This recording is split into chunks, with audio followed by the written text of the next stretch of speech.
Coca-Cola. Coca-Cola. Coca-Cola. Coca-Cola. Coca-Cola. The man who created Coca-Cola wasn't a billionaire. He was a wounded Civil War veteran struggling with a morphine addiction. The drink that would become Coca-Cola originally contained wine and coca leaves, which naturally contained cocaine and was sold as medicine. Then, in 1888, John Pemberton died, just as the drink he created was about to become one of the most powerful brands on Earth. So how did a struggling pharmacist's strange medicinal drink become something billions of people would eventually associate with Christmas, America, friendship, and happiness?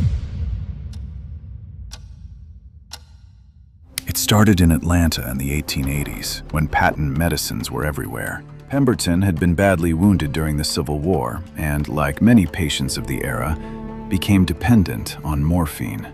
Searching for an alternative, he experimented with coca and cola.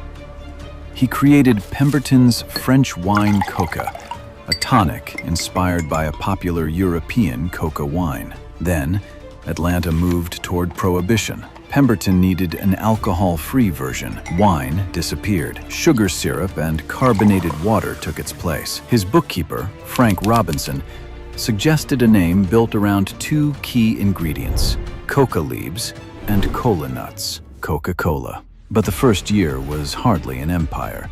Coca-Cola sold an average of only about 9 drinks a day. Pemberton never got to see what happened next. Before his death, he sold his remaining interest in Coca-Cola.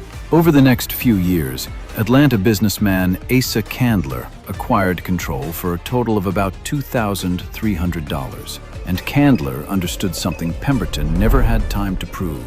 The formula wasn't enough. Candler pushed Coca-Cola everywhere. Signs, calendars, coupons, pharmacy counters, advertising. Instead of selling it only as a tonic for people who felt sick, Coca-Cola became a refreshing drink for everyone. Then came another decision that looked almost insignificant. In 1899, Candler granted 2 businessmen the rights to bottle Coca-Cola across most of the United States for just $1. He thought the real business was selling syrup. The bottle would help turn Coke into something people could carry far beyond a soda fountain. By 1931, Coca-Cola was attaching itself to something even bigger: Christmas.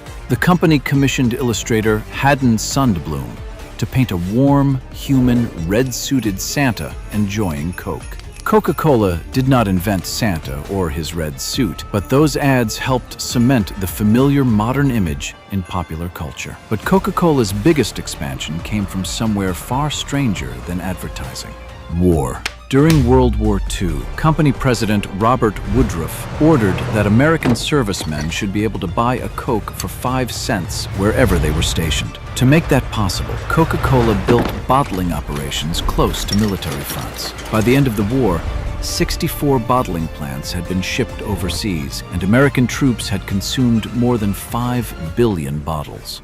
Soldiers got a taste of home. Coca-Cola got something even bigger: a global distribution network. But the company's real secret was never locked inside its recipe. It was association. Coke attached itself to movie stars, sports, family gatherings, American culture, and happiness itself. By the 1970s, though, Pepsi found a weakness. The Pepsi Challenge asked people to taste Pepsi and Coke without knowing which was which. Pepsi often won. Coca-Cola ran its own tests and found the problem was real. So in 1985, after roughly 190,000 consumer taste tests, the company replaced its famous formula with a sweeter version, New Coke. On paper, it made sense. In reality, people were furious. The tests had measured which drink people preferred in a sip. They had not measured what would happen when Coca-Cola told millions of loyal customers that the familiar drink they had grown up with was simply gone. The company received thousands of angry calls. Customers demanded the old drink back. Just 79 days later, Coca-Cola surrendered and returned the original formula as Coca-Cola Classic. And that disaster revealed what more than a century of advertising had actually built. People weren't choosing Coca-Cola only with their tongues. They were choosing it with memory. The pharmacist who created the drink thought he was making a medicinal tonic. The businessman who followed him discovered something much more powerful. A product can become bigger than what is inside the bottle. Coca-Cola didn't conquer the world because everyone agreed it tasted best. It conquered the world because, eventually, drinking Coke started to feel like drinking something familiar.